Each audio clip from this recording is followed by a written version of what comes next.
All right. Hello and welcome back to the Youngstown Click Be Connected podcast. I am super excited about today's podcast because we are interviewing the mayor of Youngstown. He has been mayor for about 7 years, 8 years. This is my 8th year. Oh my goodness. He's in his eighth year of mayorship of Youngstown, and I have so many questions to ask him. I'm super excited. He's taking the time to meet with us. So welcome, Mayor Brown. Okay, so right off the bat, what made you decide to run for mayor? I mean, it's been 8 years now. You're kind of probably settled in, but I mean, that's a big decision. Yeah, it is. You never settle in as being mayor. No, right? Because it's ever changing. There's no Groundhog Day. Every day's different. Every opportunity that you see, it changes. And one email would change your whole week. One decision or one announcement would change your direction. So Right. I always tell people that when I started on the Youngstown City School Board. Oh, okay. And I started there, and two of my teachers asked me to get on the school board. And the first time they asked me, I told them, no, I don't want to be a part of that. Wait, they were your actual teachers? My actual teachers, my. Mrs. Dabney and Mrs. Williams, and they said, I think you'd be great on the Youngstown City School Board, and I was like, Right. no. Yeah. So I had no desire at that point. Okay. And they came back again, and they said, you know what, your son's in the school district. It would be great to have a parent, and we think you can do the job. And Okay. I said, okay. Wow. What did you do before then? So at that time, I was working at the university.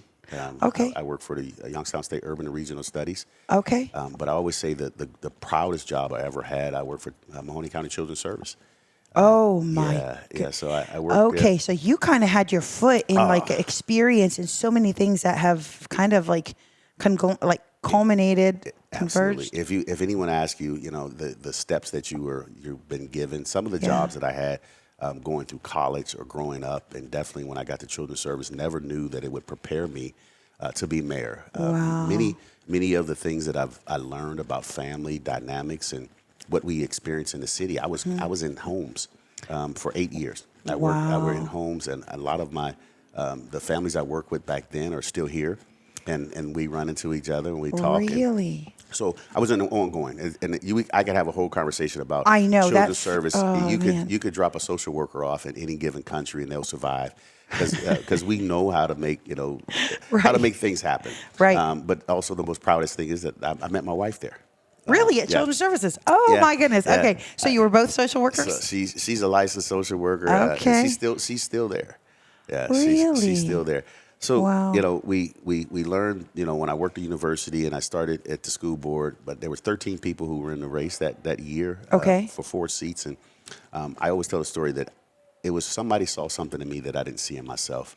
2 teachers saw me as a leader. And when I started on the school board and that term was coming to an end, Yeah. a gentleman by the name of Dickie Atkinson was the councilman at the time. He says, well, you've helped the school. Now you need to help your neighborhoods. And he said, I'm going to be termed out as city council member. Okay. And you need to now work on your neighborhoods. You're involved. You need to get engaged. Interesting. And from there on, it was like I really believed in this community and this city, and I always had the heart for the people of Youngstown. And that's how we are here now. Right. So let's talk. So is that Atkinson, like the Eugenia Atkinson? So Richard and Eugenia Atkinson. Really? It's hard for me to call him by his first name. I was always raised Right, on by. right, yeah. So he used to make me. I can call him Dickie. Okay, Dickie, okay, that was Dickie Aw. Atkinson. He You're was, old enough now? Yeah. Well, he gave me permission. Oh, he gave you. Okay, and my okay. mother knew Wow. that I was not calling him by his first Right, name without right. his permission because we were colleagues, and he wanted me to. Okay. He wanted to be called, Dickie Wow, as a okay. councilman and a school board member, not necessarily Mr. Atkinson that I grew up with his kids. So as we were working together, he Okay. gave me, See, he gave I me that. didn't know who that was. I Yeah. know the name. building and the name, So but I didn't know that he was it's, councilman. It's Richard Atkinson and his wife Eugenia. Okay. And they were prominent they were really instrumental in changing the whole West Lake into the Hope 6 project where the Okay. Atkinson Center was. Yeah. Yeah. Okay. Oh, wow. That's amazing. So this school board thing then kind of sets you up for let's talk about this whole one city school. I think there's people who never would have thought that would be a thing. Yeah. I mean, it kind of makes sense now with the population and everything. So what are some of the challenges that you foresee? What are you excited about? Talk to us about that process. Yeah. Oh man, that's Let me tell you what I think is going to be the challenge. okay. Us realizing that we can win together because we've never had to do that. When you go from 5 schools down to 3 schools, down to 2 schools, and Yeah. now we've got to realize everything we need here to win is already there. We got the kids, we got the students and teachers. The issue is going to be what position they're going to be in. Who's going to be the principal? Who's going to be yes. the superintendent? Well, we know who's going to be the superintendent, but who's going to be where will you align with these 2 pieces? Okay. And just being a former Grand Tiger football, my You're question, right. the bigger, Man, the Ray, there's a lot of Ray and pride. the Rand Tigers. I think you'll figure it out. It'll be who's going to be the coach? Who's going to is going to be the coach of the football, the basketball, the track? Okay. If each one of them had there, so coming together and figuring out how do we work together is going to be critical. I think the kids probably will be the easier part.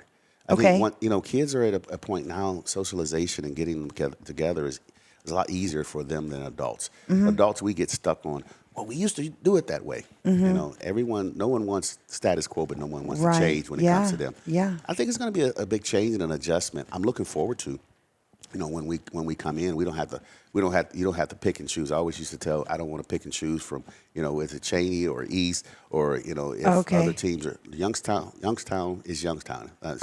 So I get a chance to say I'm rooting for the Youngstown team. Right, and when Youngstown shows up, they show up together, which is cool. So I had a chance to talk to some of the students at East a few years ago, and I asked them. I mean, they were so bored with school, they didn't want to listen. So I asked them, if you were principal for a day, what would you change? If it were up to you to change school so that people enjoyed coming to school, and I said, do you not like learning? I mean, we broke it down. Their answers were fascinating. It wasn't that they didn't want to come to school. It was that they felt disengaged. There was no reason. Fascinating answers, because we think sometimes the young people are just like, they just don't care. And they do. They really do. They do. They're curious about things. So, okay. So what would you say up to now has been, so there has been, as I went over in my mind, the last 8 years, a lot has happened. The amphitheater, a lot of construction, the funds that came in. What would you say, and we'll talk about that whatever. What would you say you are the most proud of? Like your crowning...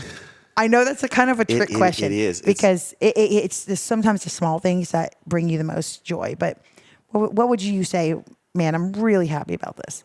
That we have a reputation now in the city of Youngstown as being a city that's moved with honesty and integrity. Okay. And I say that because at some point everyone was always, oh, that's just Youngstown. Don't go there. Don't move.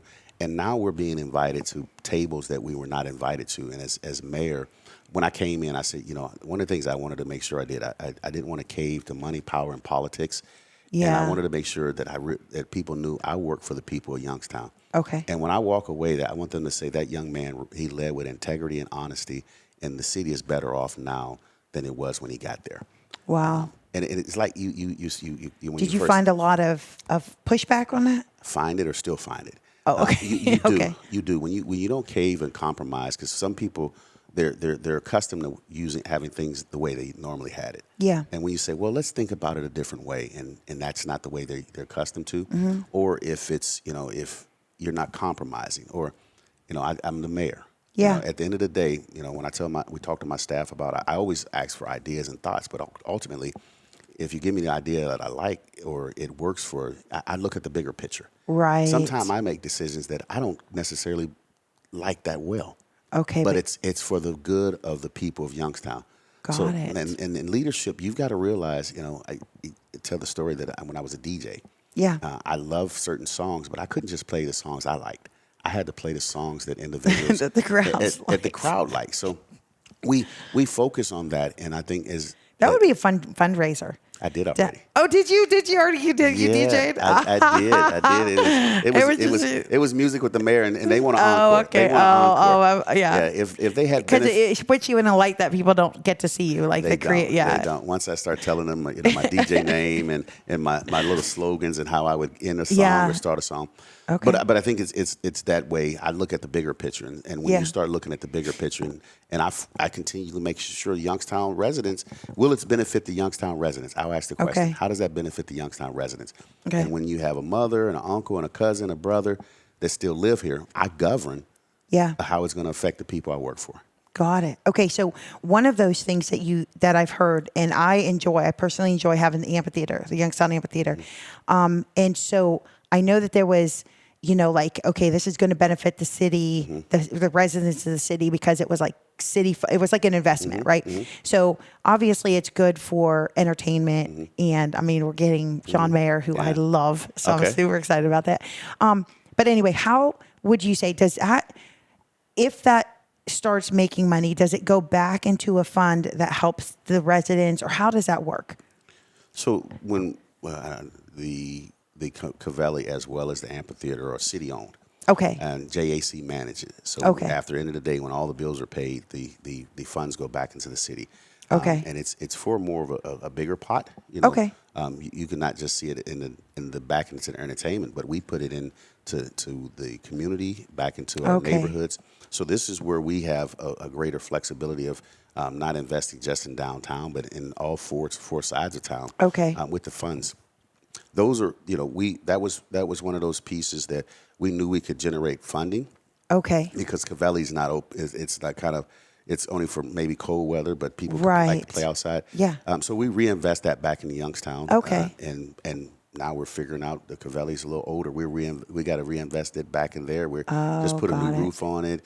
There's man, that had to so been. it's amazing. It's aged. Yeah, I know. It doesn't seem like it. Like your kids. Wow, they grow up on you so next fast. thing you know, oh my goodness. Okay, so let's talk about one of probably the most talked about things that have happened in recent years, which is the realty towers. Huge. I mean, that phone call, like you said, one email, one phone call can change everything. So can you take us back to what that was like to get that phone call? And the following things, I know it really hurt a lot of downtown businesses and trying to manage everything. Can you talk to us about that? Yeah, when I got the call, I just left the office, headed to lunch, and they said, "Well, Mayor, you need to come back downtown." There was an explosion. Okay. Not realizing the magnitude of the explosion, and by the time I got downtown, they had the EMS and the paramedics and everyone was on the scene, and they kind of cordoned us off. And Okay. so I assembled my team together to kind of get an assessment of what's going on, not realizing that there was people trapped in the building, the basement. Right. And all the pieces, and I just got to give a shout out to the community again. I saw all types of emergency vehicles, off-duty emergency, EMS, EMT coming to the scene. It wasn't until I ran into a young lady that I knew, and I was talking to her, and she was covered in dust, and she's talking to me because she's helped me in the bank. I'm a customer. Oh my goodness. And she's talking to me as if nothing had ever happened to her. And she says, "They want me to go in the ambulance, Mayor, but I don't have to go. I'm fine." And I'm looking at her husband, and he said, "Mayor, you need to tell her." I said, "Why don't you just go just to make sure that you're okay?" She was in such shock. And that right there gave me a glimpse of what was going on. And Wow. as the day progressed, I started getting calls from individuals, how can I help? What can I do? Still assessing the situation, gathering information. And when we got down to the end of the evening, and we realized there was one person not accounted for. That was Akil Drake. Yeah. And we had, and I tell the story about the pro quality demo. He had called and said, "What could I do?" And at that time, I had no idea. A demolition guy, what could he do? Right. And he says, "I'll get my equipment here," because we realized that Akil was trapped in the basement. Wow. Fire Chief Barry Finley said, "Mayor, I'm not leaving here till we find this young man." And I said, "Well, I'm here as well." And my team, and we were there until the early morning, and we were using technology. There was, cameras that showed his last movement versus where he was at. And Really? yeah. And originally we started looking for, in one location he was not. Yeah. And we continued to watch the feed, and there we found where he was at. And Pro Quality brought in probably one of their best backhoe guys, because at the time we didn't know the stability of the building or the sidewalk. Okay. And he just worked his way in there. And Chief Finley, along with firefighter Durkin, got in the bucket of the backhoe, and he dropped him down in there. Wow. But at that time, Mom had come on the scene, and this is probably one of the toughest things that I've had. The second toughest thing that I've had to deal with as mayor. Yeah. I had to ask that mother, "Can you give me some identifying marks of how we can identify your son. And she told me, a few things about how to identify him. And when I had to go tell her that that was her baby, that really gave me pause. Yeah. Yeah, definitely. So there's been some talk that he went back to check on everybody. Can they trace that? Or did he just happen to be in a different place of the building? Or is there anything you could grab onto to say, I mean, the fact that there was so many lives that could have, I mean, Oh, yeah. I park there all the time. Yeah. Wow. You know what I'm saying? Like if I had been parked there, boom. I mean, you know what I'm saying? I know that corner so well. So the fact that there was no casualties in the street, there was no casualties coming out of Huntington.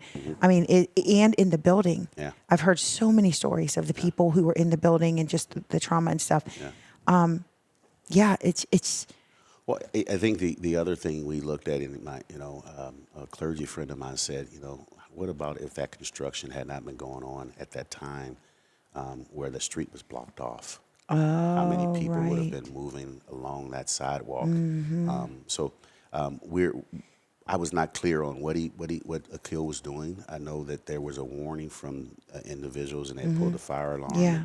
And, him and his coworkers were running out, and because many of them said he was right behind me.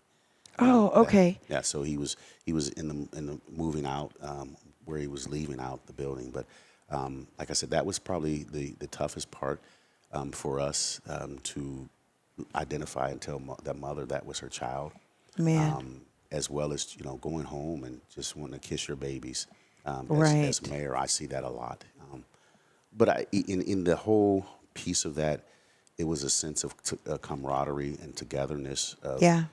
If you would have told me, hey, you're going to have a catastrophic incident like that happen in your city, I'm like, never had that. And the motto of a mayor is, if it hasn't happened to you, it will happen to your city at one point, at one time, at some given something. If one mayor's going through a mass shooting or or an explosion, those things are truly the things that you see in most cities, and mayors lean on one another. And I got texts and calls from mayors across the nation. Help, I can help you. What can I do? So I'm so grateful for that, but also the citizens. The citizens really. We have a good community. Yeah. Absolutely. So we looked at that as a plus, but it was the difficult part of it. The other difficult part was, everyone had an idea what to do with the building. Yeah. And my own concern was the safety. Yeah. The safety of the building. My heart went out to, the residents who had their possessions in there. I could only imagine if Lynette and I left for work, like we left this morning for work, and then they said, hey, you're going to get your duffel bag, and this is all you can take with you. Oh, man. And we had that. I've had that discussion with my wife multiple times. What would we take? What would you, right. Yeah. And you had to, I was down there with them, and it was still, they had to make a decision and make a list of everything that would fit into a duffel bag.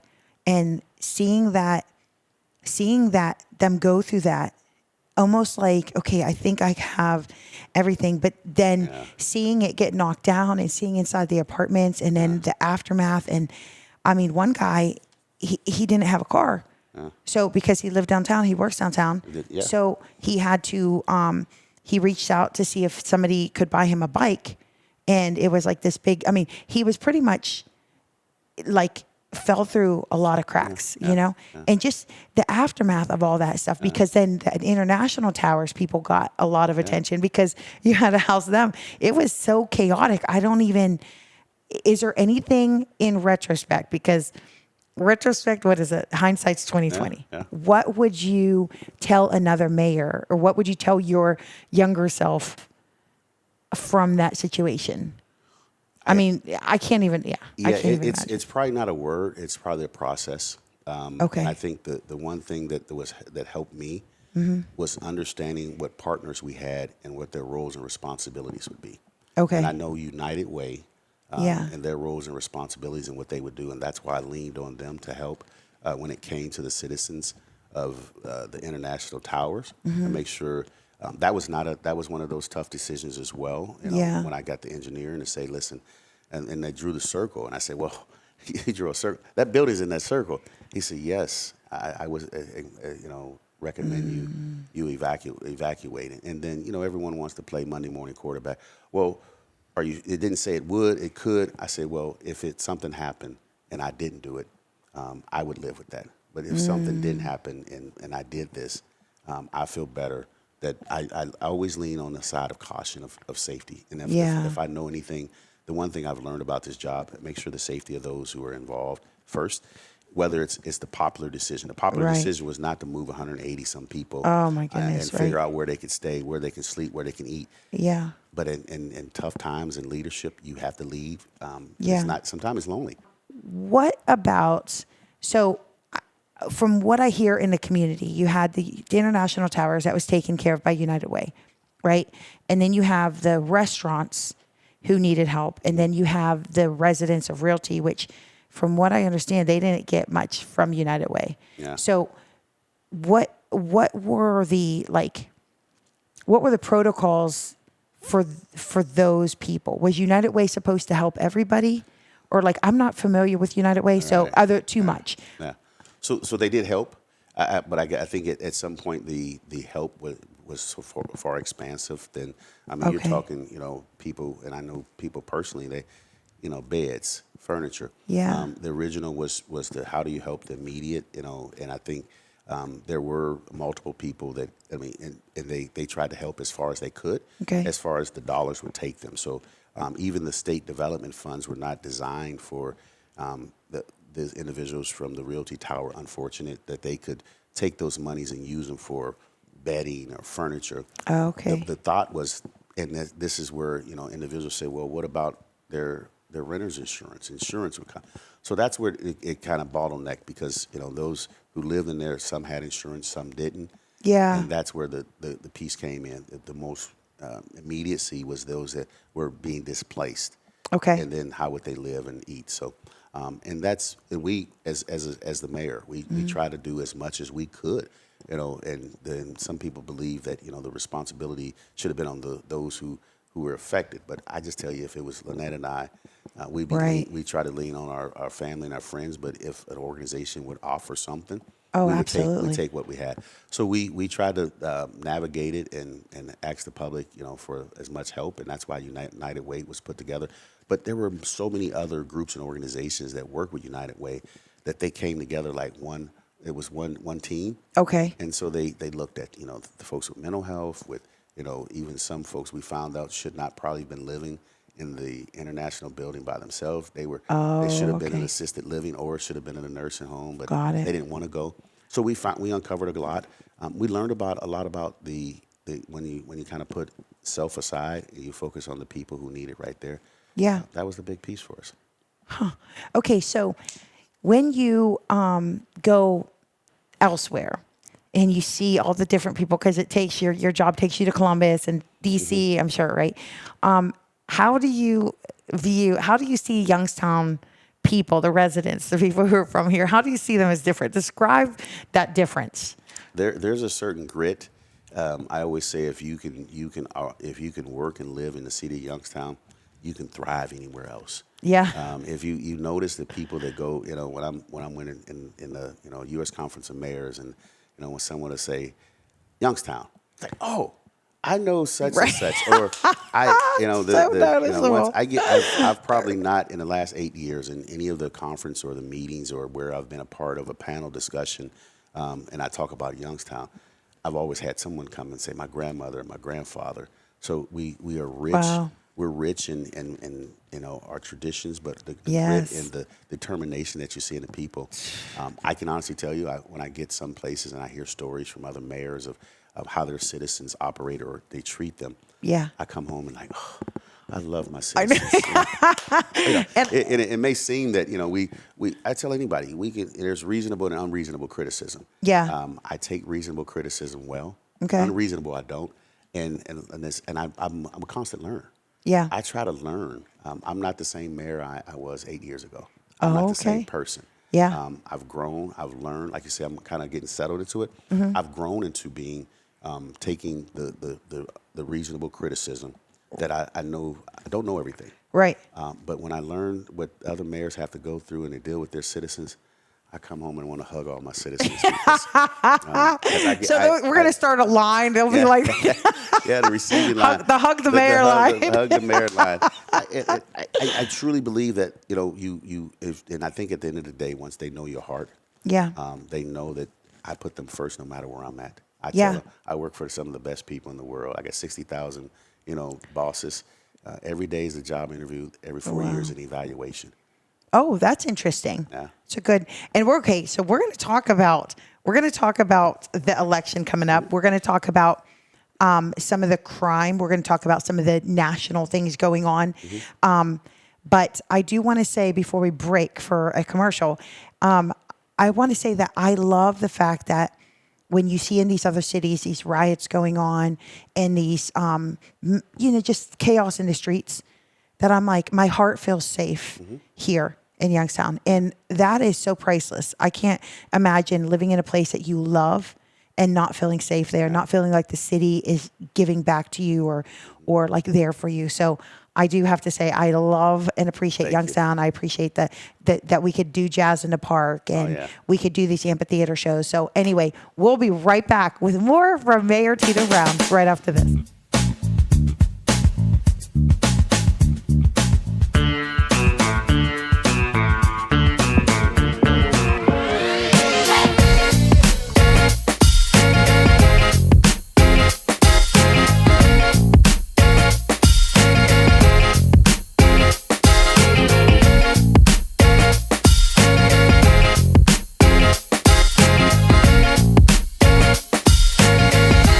All right, we are back with Mayor TITO Brown, and even during the break, he's taking phone calls and finding out what's going on in the city.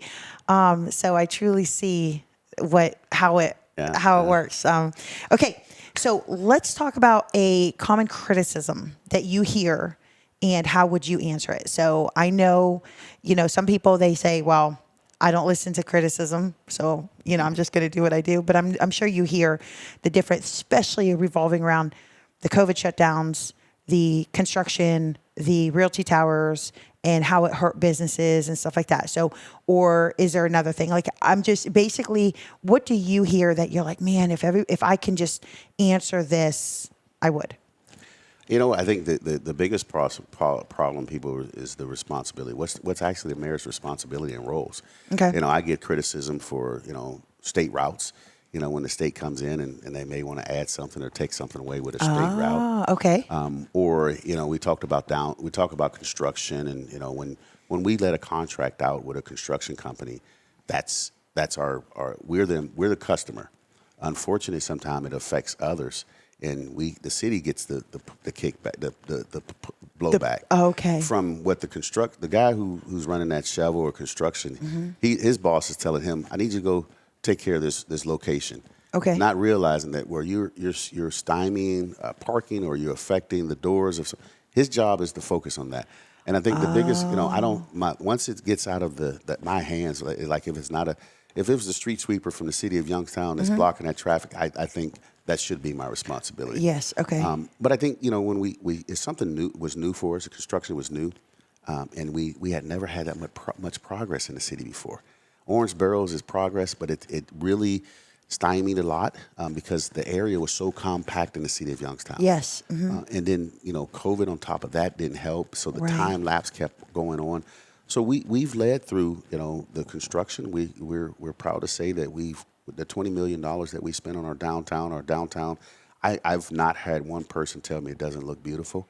Oh yeah. I hear that. Even the people who have gone away and come back, or they're surprised. This summer holidays, I've run into so many people say, "Man, I've never seen downtown look like that." Because I came from an era where our downtown was closed, then it was open, then it was closed. Yeah. So if you talk to any other mayor, they all had their idea, and I just wanted to make sure there was traffic flow, but we had the best that we could get. And many mayors ask me, "How did you get that grant?" And I always tell them, you asked for it. But the planning was that a federal grant? Yes, or it was federal transportation. Okay. And that's why when they give you, the other thing is when they give you the funds, they tell you how to spend it. They tell you what's allowable. That's why when we ask for funds, because we probably could not do 2/3 of what we do Yeah. without the federal and state funding. Okay. But it also comes with restrictions. And those restrictions sometimes, like, I can't believe you did that. You know, when they widen the sidewalks downtown. Yeah, so talk to us about that, because it does look beautiful and it does help with the idea of pedestrian traffic Yeah. and stuff, but it does limit. So you know what that's called? What? A road diet. I found out road diet. Really? That's what road diet. A road diet. So in transportation now, the trend is to reduce the traffic. Okay. To slow it down, and to help with the flow and emissions. So the Department of Transportation came up with this road diet. And Okay. you'll see it across the nation. If you hear the word road diet, Yeah. that's when they take them. You know, like if you go from a 6-lane street to a 4-lane, or Right. a 4 to a 2. Okay. They call that a road diet, and they specialize. That's where they're focusing their time and their energy now to reduce those, because they think of a city with we're 120,000 people at one time. We don't necessarily need that much. Okay. We won't have that much traffic flow. If we had always had the road and the sidewalks the same size they are now, Yeah. it wouldn't be. We were like, oh, we always used to that, but it's something new, Right. And it's a challenge, because what we used to be able to get through, Yeah. and the vehicles back when we came were they're getting larger. Yeah. Back then they were a little larger back then, but now there are how many people Right. that don't drive an SUV? Right. You know? Exactly. Mm-hmm. So that was one of those uncontrollable pieces that the mayor, if he wanted That 20 million, they really they give you this is what that they want the downtowns to be, well, when even if you look at Fifth Avenue, and Midlothian. So let's finish downtown. Okay. Because Midlothian, we had no input in that one. Really? Yes. Okay, that's So- good to know. So the downtown, the build grant, we had input in, and we knew. Okay. Hey, here's the proposal. Here's what we're looking at. They looked for when it was competitive. You looked for how do you make it walkable, wider sidewalks. Right. Well, how do you make it more attractive? When we added the autonomous vehicle to it, I think that took us over. We had tried 3 times for that grant. And it was twice before I got here. And then when I got here, we went one more time. Okay. And it was a great community. We all went down. And then YSU. Phelps, was that part of that too? The Phelps walkway? Well, Phelps came as an idea that we had to put a new sewer line in. Well, Okay. Well, when we put the sewer line, we would never be able to pay or do that unless we use those funds to fix that. And we decided because again, Phelps was almost like a one-way. It was very crowded. You could put cars on it, but not. Right. So what about a walkway and a Phelps walkway? That creates like a, So that was that started being, and it was probably back when I was at the university, President Sweet talking about connecting Youngstown State to this university, to this downtown. So if you see now, you can see the connection from the Phelps down from the university to Phelps and on down to the you could see, absolutely. And I think President Sweet would be so excited about, he's always talking about connection, and now I'm working with President Wait, Johnson. who is? President David Sweet was the previous. He was the president at Youngstown State. Really? Okay. When I was at the Urban and Regional Okay, Studies. that's a huge word for me. It's connection. I love. Okay. So this is all about you, right? Right. So this may give you a history of how it happened. Got it. Okay. David Sweet was an urban planner, and he knew in order to thrive, your university, your downtown, they had to be connected. Got it. And they started using the stairways. Oh, okay. Yeah. So that was him that kind of like foresaw that. Okay. With the 2010, there was a 2010 plan, and it was it's a whole day and an hour we could talk about. How Okay. But these are these connections. That we've been making. But that's how Phelps became a thing, where it becomes, and it just so happens that it's right up from the amphitheater too, so it helps with that whole walkability. Yeah, walkability. When people feel safe too, if there's something that's just, like especially for pedestrians, because then it makes it feel like, okay, there are pedestrians, you know. Okay, so when it comes to parking, because what happened is we lost parking as well. How much parking did we lose? Okay, well, I know. I don't know. I'm going to wait. I'm not going to waste time. Talk to us about parking, because sometimes it's hard to find parking. But what you did a while ago was you were like, hey, no more, like, we're just going to allow you to park around downtown. And I was telling you before this, thank you for that, because I would have a lot of tickets if not. And it's been beneficial. But you say that might not always be the case. So can you talk to us about that? Because that's one of the things that these area, I mean, my friends, own all these restaurants and businesses, and they want people to come down, that you have the Apollo and, you know what I'm saying? Like, They want people to come to downtown Youngstown, and then all of a sudden, and it's beautiful and it feels good sure, and it's safe, sure. but what's the what can you share about the plan going forward? I can share with you. There's only 30 spots that we lost during the whole construction and changing. 30, okay. 30 along from the east end to the west end. 30 parking. Okay. That was all. Okay. The problem what we're having right now is that we're not doing any enforcement. We're letting people park. Yeah. You know who's parking on the street right now? Who? Those who work downtown. Okay. So it's the patrons who are coming downtown to go to the restaurants. These businesses can't find a space because those who work downtown are saying, "Well, I'm not going to pay my monthly parking. I'm going to save $40. I'm going to park if I get there early enough. I could park on the street." So our goal is to get them to go back or to move to permit parking. Okay. Where they get not on street. On street, I want to focus on patrons that are coming downtown. Okay. And we want to. If we can start getting the flow of turnaround, figure I come downtown for lunch or dinner, hour and a half, 2 hours, late night, maybe more. Yeah. If I can turn over those slots, then the owners can start seeing that happening. So we're working on a plan right now with EAG and the Port Authority to figure out how do we get these spots, get those individuals who are not on the street, realizing that, if it's $5, let's say it's $5 a park for 2 hours. Yeah. And if I'm working downtown and I'm here for 8 hours, right. There's no all day for you. It's hour by hour. So you may end up trying to avoid it and pay more than what your monthly parking pass was. We want it to be more convenient for the customers and patrons who come versus those who work downtown. Okay. All right. So, So I don't think this is a city lot, but I know a bunch of people came down for the Jazz and Wine Festival to the amphitheater, and they parked at the parking thing right there. Is that private parking? Because then they were like, we're never coming to an amphitheater show again. Because once people get a ticket, they're like, okay, I don't get a ticket at Olive Garden. You know what I mean? Yeah. So once they get a ticket, generally, and I know that it takes a little bit of like changeover. And also, like, if I'm sitting down to dinner with you, it is hard for me. Like 2 hours goes by like that. It does. Right? But you know what you can do? What? And I've been in DC. Go back and pay another $5. No, you get an alert. You get alert on your phone. And say you can put more time on your meter on your from the phone. Yeah, phone app. Okay. So we're looking at doing some technology. I've been in DC. What about under 10 minutes? Can you do like 10 minutes and under free? I'm just throwing that in there. So you because I don't want to pay $5 to pick up pizza. Well, again, those are the details we need to work out and what that looks like. I think it may be specific. I don't know enough about the system and how it is it 0 to 5, 0 to 10, or an hour, 2 hours. I just know I was in and how you track it. Right, I was in Pittsburgh the other day, and it was till 3:00. We were there like 2:30. It was $3. So.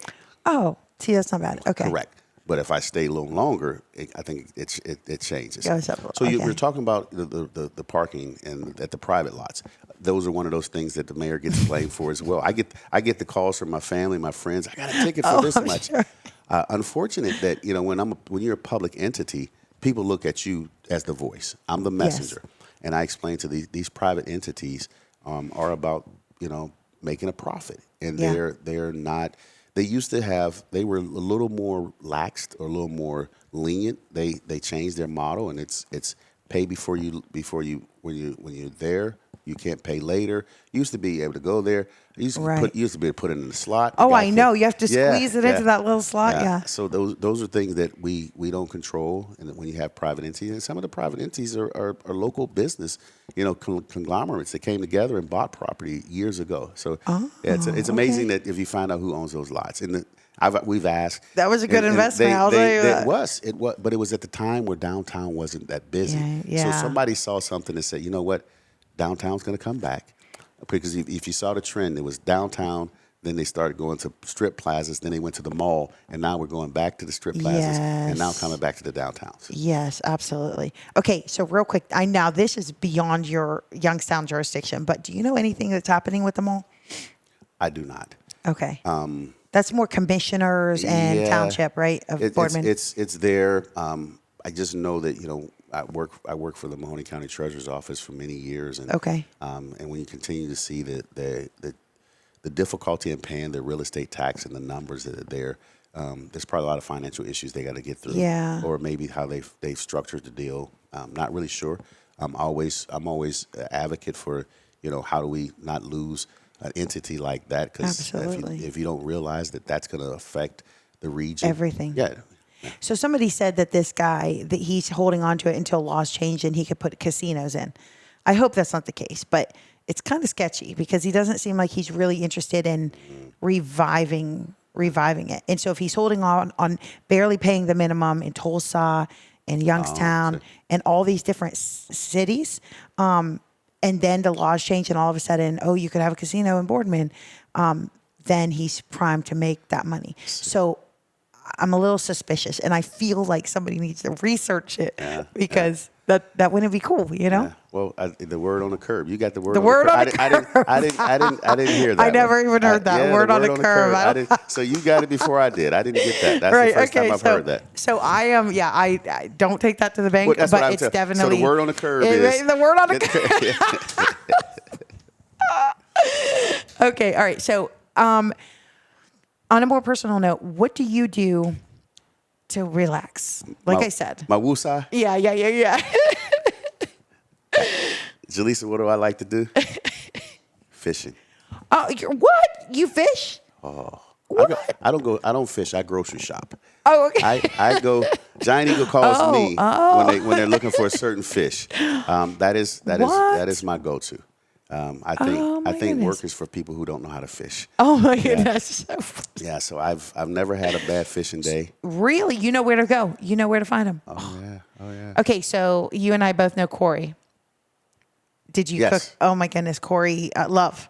Yeah. Oh my goodness, his fish is so good. So Corey and I have been out on a boat before. Oh, and, man. I like Erie. I like Lake Erie. Yeah. The challenge of the walleye fishing. I like local lakes. My real challenge is the catfish.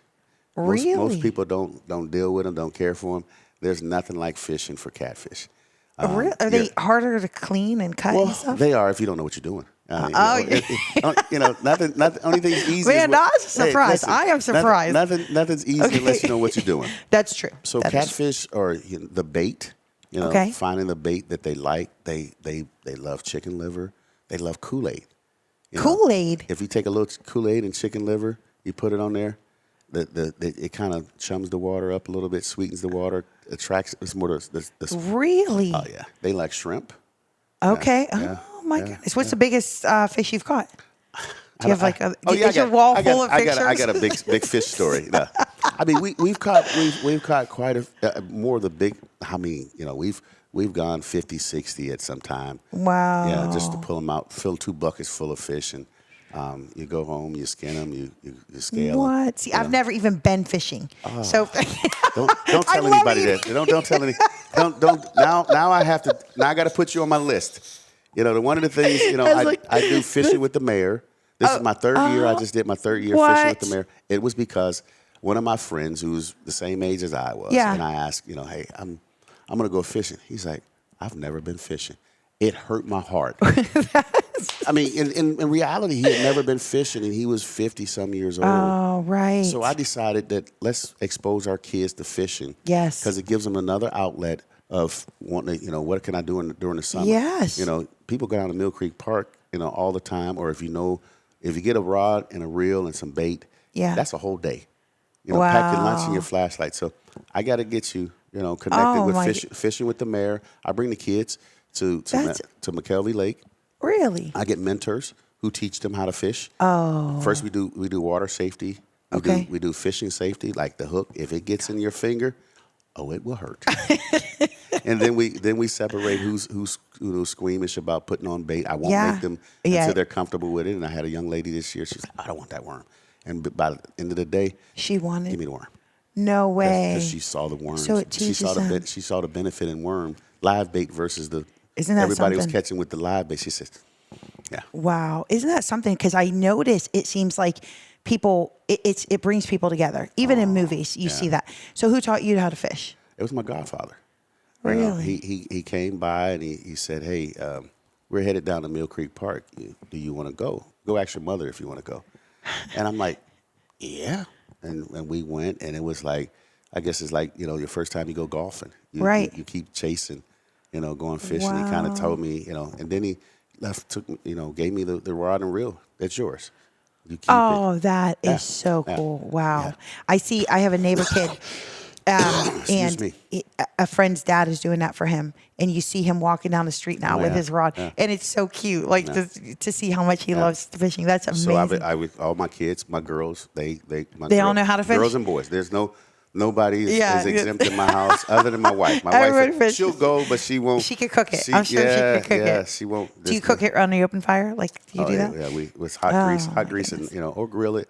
Grilling, you's got to be a little careful. You Yeah. might dry it out, but All there's right. nothing like a little cornmeal and some good. Oh, really? Seasoning and, nothing like some hot fish coming out of I hot always grease. think you like that story when Jesus is on the shore and the disciples come in, they're all tired, and he has fresh fish for them. For some reason, that just sounds so. It's nothing like it. It is so nothing, good. It's nothing like it. Yeah. Okay. So, that was a surprise. Thank you for sharing that because but on the other side of that stress. So when you're not fishing, there are some real stressful things happening in the city. And like you said before, you see the fires and the abuse and the neglect and all these different things that, like, as a mayor, you have to be a part of and stuff. Can we talk about crime in the city and also the mental health aspect of, like, with the drugs and that type of thing, and what, in your opinion, can be done if you're reelected? What do you plan on doing? Like, your wife sees it from the child services and you see the need. So can we talk about that Absolutely. a little bit? So where you want to start? You want to start at I guess we'll start with the crime rate. We'll start with crime rate and how that's been these last. I haven't kept up with it, like what it was, what it is. Okay. So yeah. So crime is the safety. I say we're serious about crime. Okay. We're serious about the safety of our community. That's probably one of the number one things in my mind every day when I get up is how do we make our citizens safer? We're right now at about a 47% reduction in our homicides. Oh wow. Overall. Okay. In the last year, we've seen the reduction in 40%, 20% overall crime reduction. Okay. That's because we're investing in our community initiative to reduce violent crime. Okay. Where we're getting in the community, we're investing in prevention and intervention with our young men and women. But also that we're investing in technology, where we're doing our flock cameras and our Verkada cameras. Okay. And it's helping the police and our officers solve crimes more. It's one thing if you do a crime and we don't solve it, you may be likely to do it again, right? Or repeat. So we're seeing more investment in our technology, and our serve. But also we're taking through some of our community our impact initiative as well as our NRU. Yeah, we're taking more illegal guns off the streets now. And we're seeing a significant drop in those who are shooters as well as victims. So overall, the safety of our community right now it's the best it's ever been. Okay. And I asked for the data the other day. So we track this data. We look at the data. When I'm getting a briefing from my team, I says, what is our data telling us? That it's trending. And I would say, well, help me understand why. Because Mayor, we're finding those individuals who were bad actors, and we're able to solve and get them, the help they need, whether it's incarceration, or if there's some interventions that we can put in place. Probably one of the toughest ones for me right now to deal with that's really giving me a pause is our youth. Because anything under 18, we don't have as much control over. There's almost a different set of rules for the juvenile. We're working with the juvenile courts now to try to figure out how do we close in on some of those repeat offenders. And we do what we call a call-in. We identify individuals either going to be the victim or a violator, and we put them on notice. But we just don't put them on notice. We actually give them resources that can help them. You've been identified. We know that you. We always say this. So you're not unseen. Yeah, it's about 7 to 10% of those that are commit the crime in your community. If you look at the statistics across the nation, if you look Really? at your population, you probably got 7 to 10% who commit the crime. And then if you break it down, it may not be over 100 or it might not be under 50, Yeah. what that number is. So we give them, we come in, we give them the consequences to their actions. Okay. But then we also give them The resources. choice. Yeah, we give them resources. Okay. We had done that call in. We'd done the call in for many years. We had never let the media in. And finally, we let the media in. The media was like, "Wow, I didn't know this was going on." All we ask you, don't give their pictures, don't give their Yeah. faces. You can give the speakers. I always open up, and we have victims that their mothers who they've lost their child to crime. Okay. We bring the St. Elizabeth trauma team in. Really? And the most impactful one is when you see the trauma unit clean, and then when you see it where it's someone blood all over there, and that's where you And go. they get to see that Yes. before Yeah. before they're actually in it. Yeah. So one of the other things, Wow. just to finish off, is that we started doing that at the youth. We started Okay. intervention with the youth. We're identifying them, so we're probably going to do more youth interventions. But we're working on trying to get the youth employment. We're trying to get them engaged. Yeah. The safety of our city is the best it's been in years. I'm not celebrating it. Okay. I acknowledge it. Okay. Because you say, well, what about those 8 families that had to deal with that? I acknowledge that, but I don't want to sit around and just continue harping on, well, we got crime. Well, our city's better and it's safer than it's ever been. Right. So I want to acknowledge it, and I want to thank those partners that have helped us. Yeah. And let's continue to partner and move in the right direction. Something we're doing. Yeah. And we're doing it right. That really struck me one day. Somebody was talking about the moves that they made for a certain city and how the crime rate and the murder rate went down. And, you hear that or whatever. But then when they said that means that this many people are alive today because of our actions, that hit me. Who knows who those people are? We don't know who they are. We don't know the people who weren't mugged. We don't know the people who weren't, carjacked. Like all these different things because of a decision that was made. And so it surprised me because, you hear numbers and statistics and stuff, but when you put it to say, wow, we have 10 more citizens alive today than we would have yesterday. And one of the things I always lean back to, because I always say, if you've never heard a mother who lost her child, the shriek or the cry of a mother who lost her child to gun violence, you've never heard anything. And I tell people, I'm not immune to it. I've had family and friends, and I grew up in the era where we were known as Homicide City and Bomb Town. I lost many of my friends. They didn't make it to 53 Really? because of the gun violence. So when I can reduce the gun violence and reduce the crime in my city, I think for me, I'm making sure somebody. I'm making sure that somebody can see their 53rd birthday. Somebody can see their 40th class reunion, their 30th class reunion. So I make it personal, and that's why right now we're acknowledging that we're reducing our crime. We're not celebrating. We're acknowledging we got so much more work to do, but we believe that we're doing it in the right direction and getting things done, and we're seeing a greater return on it. Wow.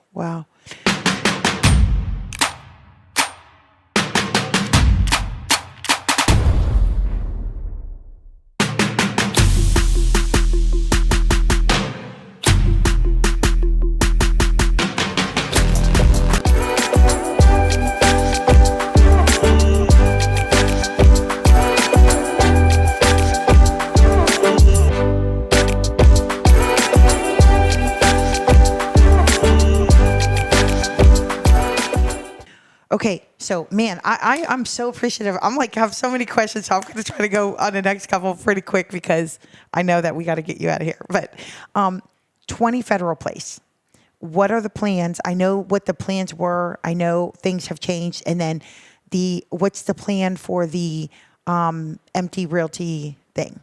Okay. I can probably answer the one without the other. Okay. So the realty that's the owners have given us, they've talked in multiple, terms of what they want to do there. They've given ideas until we see it on paper and plans. Okay. That's their That's decision. still up to them. Yeah, Okay. That's still up to them. So we always can tell you, we don't want it to be a surface parking lot. We like to see something with retail and housing at that space because Okay. it's such a pivotal point in our four corners. Yeah. We like to have something that's cornerstone, and they've talked about making sure that's a cornerstone location. Okay. 20 Federal is probably one of those pieces that we've negotiated. We were negotiating with a developer, and what happened was the original conversation started, hey, this is going to be a team and a partnership. Yeah. And after we started looking at the numbers, we actually brought in an outside, attorney to say, hey, can you look at this for me? Yeah. And the numbers start jiving, didn't start lining up the way it should, where it was equal. It started saying, well, if we get a gap, then the city's going to pick up that gap. And so The contractor was saying that? this was a developer. Oh, the It's a developer. Okay. So what happened, we were in, they came in, we put out a proposal. Who's interested? They came in, they Okay. had one of the best proposals on paper. Okay. When it came to really, the hard fix, I'm a mayor of a public city. Yeah. If you get public funds, you give me a public promise. You got to give me a public product. Okay. So if you take the city's money, we've got to get a return on that. Right. So as we start looking at the contract, and the conversation changed a little bit. Like, okay, well, if the gap is there, Yeah. then the city needs to pick up for the gap. And we said, no, that's not how this works. Right. We have a budget. We have a budget, but this is public money for private investors. Anything the private investors should pick up the gap versus the public. True. Now, Okay. we're trying to work with, that's how you work these things. There's, the P3, private, public, and philanthropic organizations working together. Okay. Those deals can work. So the deals didn't work, and as mayor, I just thought, remember I told you the people I work for, the Youngstown? Yeah. I looked at the people in Youngstown. How do I explain to them that I'm going to subsidize a private investor to make sure they get their money and we didn't get ours?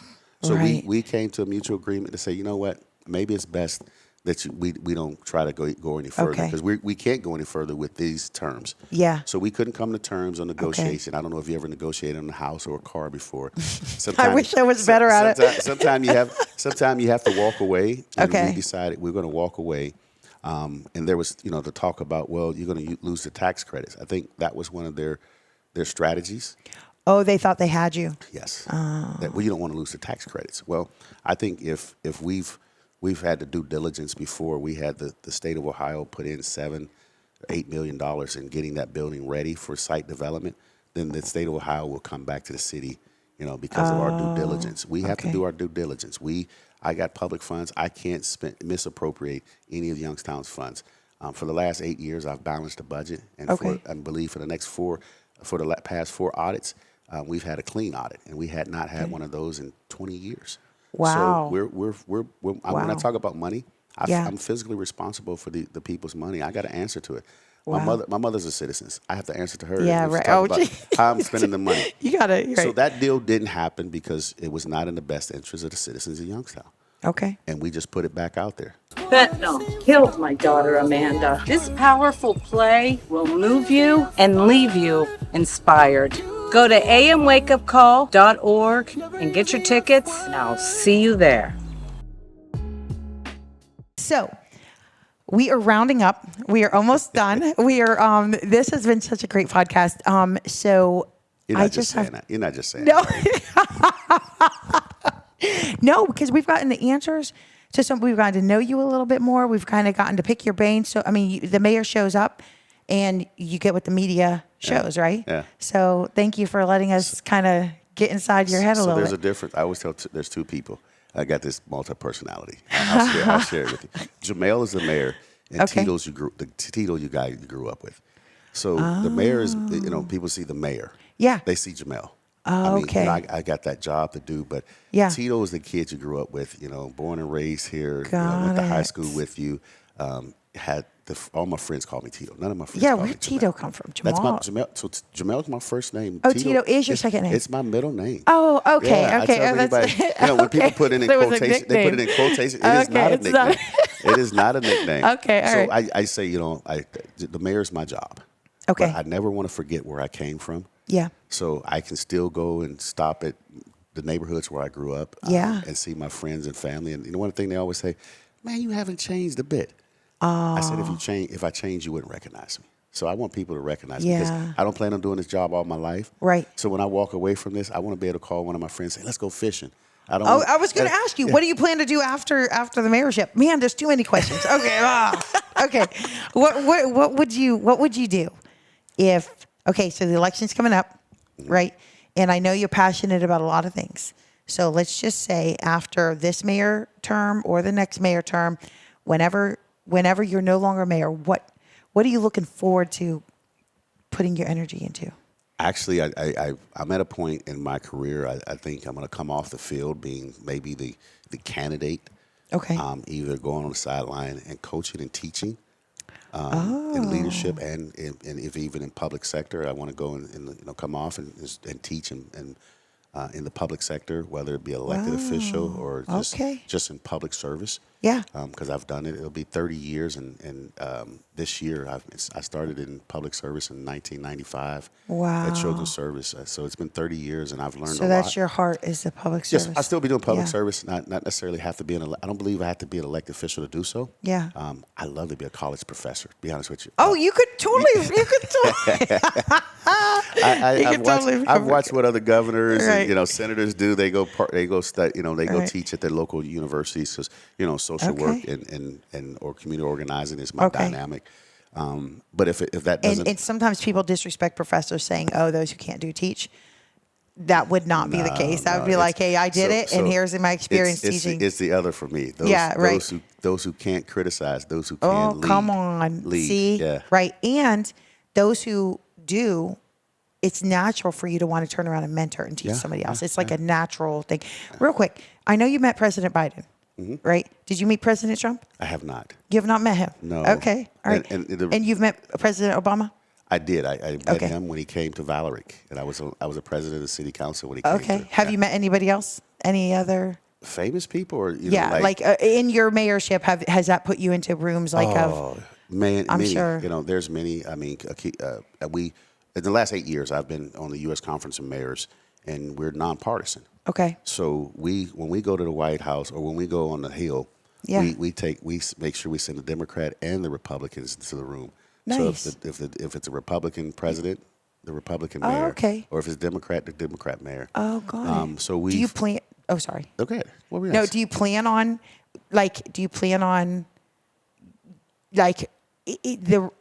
the reason that President Obama came to here, President Biden came here. So have you just not had the opportunity to meet President Trump? I have not. Okay. And this just a real quick story. And this is we respect the office. Yeah. During his first term, when we came in 2018, always the U.S. Conference of Mayors in the winter session, all the mayors get invited to the White House, no matter who's in the White House. Yeah. It's been the Bush, the Obamas, the Clintons. That always happens. All the mayors. If you want to go to the White House, you go. It's one day they invite all the mayors that came to the conference. When President Trump got in, he started changing that. It was when he was fighting with the mayor of Chicago, and he was going to put a bond out on him, and he would select who would come and who would go. Okay. So since that time, it was kind of a little, we're not going to the White House anymore. And then when President Biden got back in, and then we were back open to the White House. So Got it. It wasn't Okay. that I said no. It was Right. just a matter. It's just the opportunity. The invite had not been there during that time. Yeah. Yeah. So that's kind of That's kind of sounds like a cool opportunity to meet mayors from across the nation, though. Oh, in addition to obviously the presidential. Yeah. For me, mayor of 60,000, and I sit in with the mayor of Tampa Bay. She sits next to me because her name is Castor and Brown. We sit next to each other. Wow. So I learn a lot. Okay. I get exposed to a lot of things, even at our size. But Yeah. there's potholes, whether it's 60,000 or 6 million people. Yeah. There's housing issues, whether it's 60,000 or 600,000 people. Yeah. And that's why being a mayor is one of those pieces. There's Republican, there's Democrat, then there's mayors. We don't have the luxury of being partisan. We have to work with both sides. Right. And I think that's when I say I've grown and learned how to get things done. Yeah. I'm in a room with a room full of Republicans. Doesn't bother me. I'm in a room full of Democrats. Doesn't bother me. Right. My question is, can you help the citizens of Youngstown? That's the only question. If they See, can answer that makes it easy. Yeah. What's the end goal? What's the end? Okay, so speaking of the election, and then I'm going to ask you our last and final question, No, which you're everybody fine. You're fine. knows what that is by now, some of your favorite places. But I'm going to give you the opportunity to speak to the people watching, the residents of Youngstown, whoever that may be trying to make up their mind with the mayoral race. So what? I'll just kind of give you the camera for a minute. How long do I have? How long do I have? All right, You know, listen, you're not a preacher, are you? No, but, you don't know.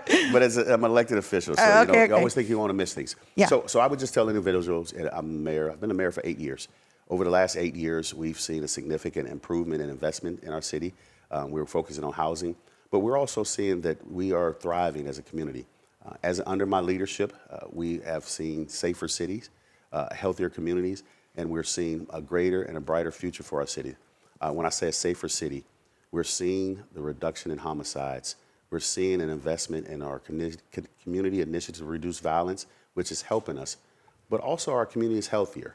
We've removed the vacant properties, over 3,400 homes we've removed in the city of Youngstown, and now we're seeing investment in new homes, rehabbed homes, and new home ownership in our city of Youngstown.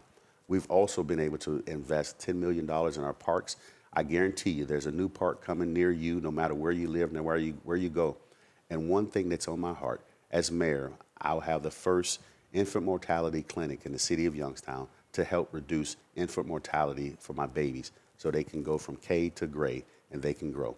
And we've seen great investments for the next future with our aerospace and defense that's happening, our innovation hub, only one of 4 in the state of Ohio. We're paving the way for a brighter future for our next generation. So we've got safer city, healthier community, and we have a brighter future for our next generation. And I'm asking you that you would go out and please vote November 4th for Mayor TITO BROWN. Man, I have so many questions. The infant mortality clinic, where's that going to be? Oh, on Glenwood. Yes. Oh, and it's just going to be like almost like a children's hospital? I won't go as far as a children's hospital, but okay. So it's the Village of Healing. Yeah. We've been working with them. They focus on infant mortality, and okay. they're very intentional. Is that Duenos? Dr. Duenos? No, he's been gone. Oh. I gotta get you out more. Dueno's been gone so long. We bought the building back from him. The city took it over. Did you? Okay. And we realized that infant mortality, we had been working on it and talking about it, but never really any tangible pieces. Okay. This is a tangible piece that we've been able to do. We're partnering with the Village of Healing. Okay. With a lot of our partners. Okay. That a mother can go there from day one of birth or day one of pregnancy? To her baby's first birthday. Fantastic. But all the wraparound service, mental health, all those components are critical for this. So yeah. I'm proud of that because as a mayor, as a man, I didn't know what I could do to help. And I asked. I said, what is it that I can do? Yeah. They said, Mayor, we need a space and a place. That's and great. I told the ladies of my team, yeah. From my health department to my chief of staff to all those that are working, figure out where I can place and what I can be a benefit of. And that's one of the benefits that it'll be this last quarter. We'll open it. Okay. And it'll be a place where people can go. And next to that, we'll be focusing on food insecurities. Okay. Local farmers, local agricultural pieces. Good. Like growing our own vegetables. To help. Yeah, that's beautiful. So that's one of the zip codes where we have a gap for food insecurities. So we're taking all those pieces, putting them together, and my goal, and at the end of the day, the social worker comes out of me. Yeah. If the people are healthy, oh and man, they're vibrant, my mom was a nutritionist and a nurse practitioner, and she was so big on what you eat as a pregnant woman will affect their children the rest of life.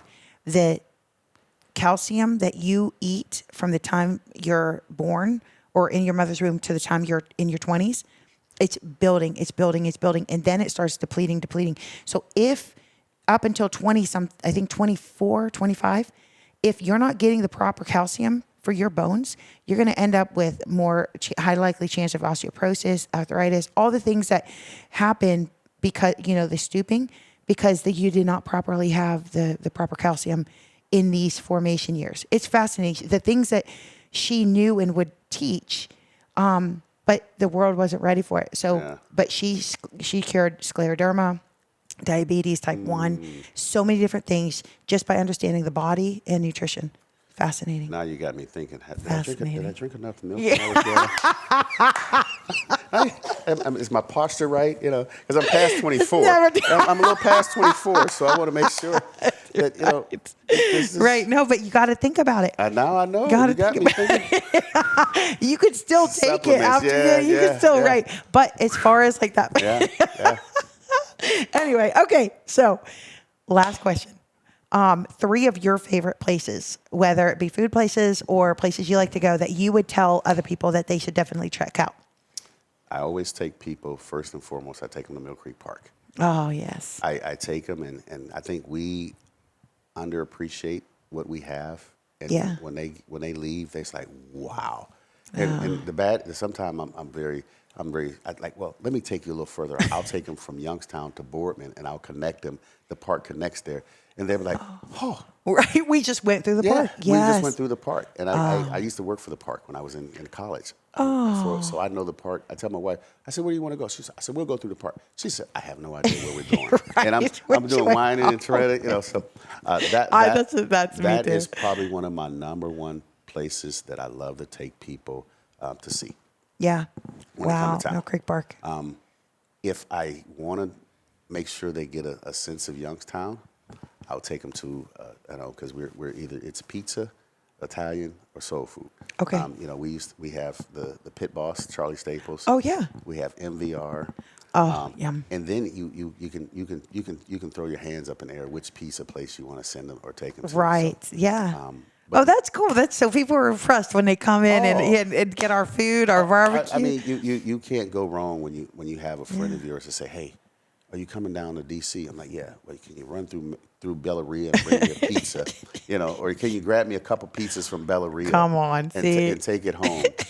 So once they taste that and they get that. And what nobody mentions, I don't know if I'm the only one, but do you ever have the Long Johns or cream sticks from Dunkin' Donuts or Nemmens? Oh, they have to make the best. Okay. When I went to college, I lived in New York City. I lived in South Carolina, Florida. Nobody puts cream in them. They're just these long, doughy things with frosting on top. And so my thing when my mom would come visit me was like, Mom, can you bring me some donuts? Really, the cream stick? Oh, the cream stick, yes. I never knew, because Plaza Donuts. Try looking for them anywhere else. Well, Plaza Donuts was in the bus station when I was growing up. Plaza Donuts was in there. Okay, and that was. We had that for Plaza Donuts, the Donut Oven. Yeah. We had it. And now, try looking when you travel. Go into I'm not telling you to go get donuts. I'm just saying they look the same, but there's no cream inside. I'd be very disappointed if I did that. So I'll be a grown man crying. My mom would laugh. My mom would laugh because I would get very passionately upset about this. I can see why. I didn't know there was anything other than that. Because Plaza Donuts, when I was growing up, it's cream sticks. Yes, that's what I was a cream stick. I wasn't a glaze. I wasn't a jelly. I was a cream stick. Yes, I knew it was something I liked. Yeah. Oh man. So okay. So you have all that. Okay. So Mill Creek, the collection of foods, is that that counts for all of them? It does. But I did mention to you that there's a space that I go and it's my oasis. Yeah. Frida's Jazz Lounge. Frida's. Yeah, I will take a stop either on a Friday after work, or a Saturday afternoon when football's on, and sit down there and. They're open in the afternoon? Well, I mean, sometimes after work on a Friday, yeah. Okay, it's afternoon on Saturday they are. Oh, I didn't know that. Yeah, okay. Yeah, the football game's on, or Sunday, or Sunday if NFL's on, I'll stop by there. Okay. So it is, and I like it because I can honestly tell you, there's not a time that I've not gone in there and run into somebody I went to high school with or I grew up with. I run into some of my old football coaches. They're in there, so we reminisce and we talk, and it's not that large. Yeah, it's not. So I can talk across the bar to another one, and you can connect with people. And you know what I like about it is it's for those of you who don't know, Frida's is Youngstown's longest standing jazz club. Mm-hmm. Started and run by a lady named Frida who looks Miss so Frida. sweet, but she has to be some tough cookie because she was there through thick and thin but anyway. But when you go in, no matter who you are, you feel welcome. You don't feel like out of place, even though it might be some place that you've never really gone before, They welcome that. They welcome that. Hey, you just come in Different here? people, Wait till the band plays the next set. Right. Get your seat. Here, sit down. I can get up. I'm always here. You can sit down. Right. Yeah. So I like that atmosphere. Exactly. Yeah. Well, thank you so much, Mayor TITO Brown. Should I say Mayor Jamael TITO Brown? No, so again, that's why people I don't go with it's Jamael. Jamael. Jamael. I don't like correcting people, but it's hard to forget them to say Jamael. So TITO. Oh, it's just TITO. My good Tito's friends call me easier. TITO. Okay. My good friends call me TITO. All right, so you could call him Tito and line up for a hug next time he does Tito I appreciate Mayor the hugs. people I work for so much. Yeah. All right, well, thank you so much. I appreciate you taking the time to come and talk to Youngstown Click and beyond. As far as you guys know that you are the best part of what makes this region great. You are the answer to somebody's prayer. You are the connector to what somebody needs and what you have and what other people have. So never underestimate who you are and what you have to offer in this city. You are amazing. I'm thankful that you're part of Youngstown Click. And never forget that you are the best part of what makes Youngstown Click.